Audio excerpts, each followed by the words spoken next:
What am I going to play?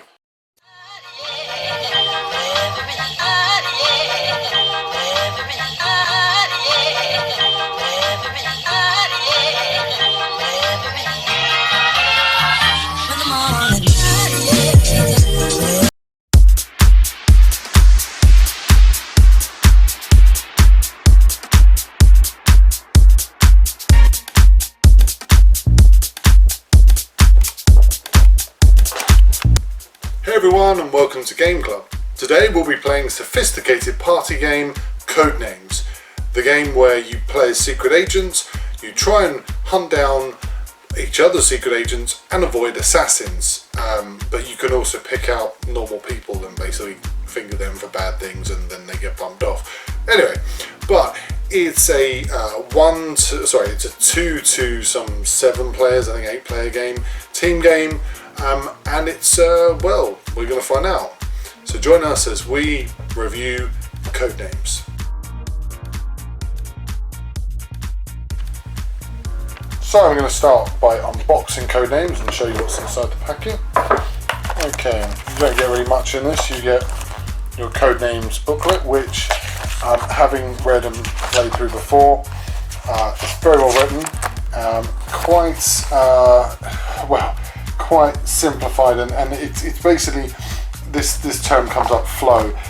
This booklet flows very well. I think it's well worth looking at the way that the game's set out, because it's very well defined, and I think because obviously it's been so long and so well drawn that they have kept a grasp of exactly how players play. Then you've got your cards here, that's your double agent card, and then your agent cards, the red and blue, your lovely word cards, your player grid cards, and then your timer cards. Oh, sorry, your timer, and there's some other cards there, the innocent person cards. Oh dear, sad innocent lady, sad innocent man, or shocked innocent man, should I say. And then finally, if I can just find him somewhere in here, the secret agent, who is currently hiding away from me somewhere in there, but he's definitely in there somewhere. There we are, and there's the secret assassin person. Discover him, the game's over. Anyway, join us as we review Codenames.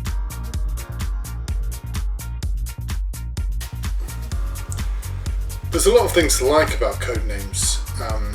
The game where the word is the thing. Now, Vlada Chaveltil, that's probably incorrectly pronounced, and I'm sorry I had to look at it to pronounce it, basically has made a monopoly on this. I mean, I think there's now 5-6 versions of this game, and there's probably more as it's being redefined and redeveloped, because obviously people enjoyed it so much and they love the ability to have such different and varied gameplay, which is what this game does very well with groups. It's not a solo or 2-player game, although they offer a 2-player game, but that's awful. It's far more 4, 6, 8 people, and then it works really well. The game as a whole is really about it's the play on words. It's really about the vocabulary of the players and the sophistication of the people who they're basically paired with. And when we played it, it was very pronounced that some teams would get certainly word harmonies, I call it, together very well. And that's where this game excels, because it's solely a party game. It's for people to play as a group, and it does very well keep within that aesthetic, keep within that mindset. And I think that overall, if you're looking for more than just a party game, you're going to not get that from Codenames. But if you're looking for a solid party game that really will keep people entertained at least for half an hour, 45 minutes, and will be enough that your centre, so the end of your party where you're all sitting milling around, you want to play a game before you go off and sort of go home or whatever, this is the one. This is absolutely brilliant. One of the best simple games out there, and go for this version, go for the standard version. Other versions which we have played as well, I think they're basically trying to perfect something that is already pretty much perfect. And then once again, just a note, the booklet has now been revised and is better than ever. I have read the 2 previous versions. There was 2 previous books. I think there's actually more, but they're the 2 that I've read, which missed out certain portions. I don't agree with the bit at the back with the fewer players, which is 2-player game, because there is no quality in the 2-player game. But it's the valid clues piece that's been revised, where they say things you can say, things you can't say, but also how you can phrase it, bits you should miss out. Rhyming couplets is a good example of that. But to be fair, and to be perfectly frank, this is a brilliant game for groups, probably one of the best game for groups out there, well worth hunting down if you're interested. That was Codenames. I'm Simon, and this was Game Club. Thank you for joining us.